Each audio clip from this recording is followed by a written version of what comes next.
রাতের অন্ধকারে হঠাৎই বেজে ওঠে সাইরেন। তারপরই আকাশ জুড়ে ড্রোনের গুঞ্জন, দূরে বিস্ফোরণের আগুন আর কেঁপে ওঠা জানালার কাচ। যুদ্ধের ক্লান্তি এখনো কাটেনি কিয়েভবাসীর। এর মধ্যেই রাশিয়ার এক নতুন ঘোষণা ছড়িয়ে দিয়েছে আতঙ্ক। ইউক্রেনের রাজধানী কিয়েভে ধারাবাহিক হামলা চালানোর হুঁশিয়ারি দিয়েছে মস্কো। শুধু তাই নয়, শহরে থাকা বিদেশি নাগরিকদের দ্রুত সরে যাওয়ার আহ্বানও জানিয়েছে তারা।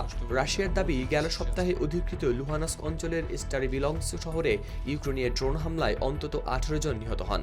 নিহতদের মধ্যে ছিলেন শিক্ষার্থীরাও। সেই ঘটনার জবাব দিতেই এবার বড় ধরনের হামলার পরিকল্পনা করেছে রুশ বাহিনী।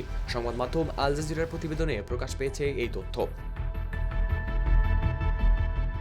রুশ পররাষ্ট্র ও প্রতিরক্ষা মন্ত্রণালয়ের বিবৃতিতে বলা হয়েছে, কিয়েভে ড্রোন তৈরি, প্রোগ্রামিং ও সামরিক প্রস্তুতির সঙ্গে জড়িত গুরুত্বপূর্ণ স্থাপনাগুলোতে লক্ষ্যবস্তু করা হবে। এসব স্থাপনা শহরের বিভিন্ন এলাকায় ছড়িয়ে থাকায় বিদেশি নাগরিক, কূটনীতিক ও আন্তর্জাতিক সংস্থার কর্মীদের শহর ছেড়ে যাওয়ার পরামর্শ দেওয়া হয়েছে। একই সঙ্গে কিয়েভের সাধারণ মানুষকেও সামরিক ও প্রশাসনিক ভবনের আশেপাশে না যাওয়ার সতর্কতা দিয়েছে রাশিয়া। যুদ্ধের শুরু থেকেই ড্রোন এখন ইউক্রেন রাশিয়া যুদ্ধের সবচেয়ে ভয়ঙ্কর অস্ত্রগুলোর একটিতে পরিণত হয়েছে।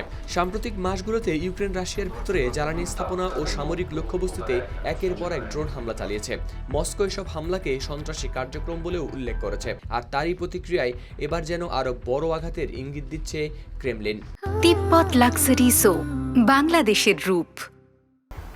В наших делах мы никому переговоры. রাশিয়ার পররাষ্ট্রমন্ত্রী সের্গেই লাভরভ ইতোমধ্যেই মার্কিন পররাষ্ট্রমন্ত্রী মার্কো রুবিওকে এই পরিকল্পনার বিষয়ে অবহিত করেছেন বলেও জানিয়েছে মস্কো। এমনকি কিয়েভে থাকা মার্কিন দূতাবাসের কর্মীদের সরিয়ে নেওয়ার পরামর্শও দেওয়া হয়েছে। সমর বিশ্লেষকরা বলছেন, এটি শুধু সামরিক বার্তা নয়, বরং মনস্তাত্ত্বিক চাপ তৈরির কৌশলও হতে পারে। কারণ যুদ্ধ যতই দীর্ঘ হচ্ছে, দুই পক্ষই এখন শুধু অস্ত্র নয়, ভয় ও অনিশ্চয়তাকেই ব্যবহার করছে অস্ত্র হিসেবে। 4 বছর আগে শুরু হওয়া এই যুদ্ধ ইতিমধ্যেই ইউক্রেনের বহু শহরকে পরিণত করেছে ধ্বংসস্তূপে।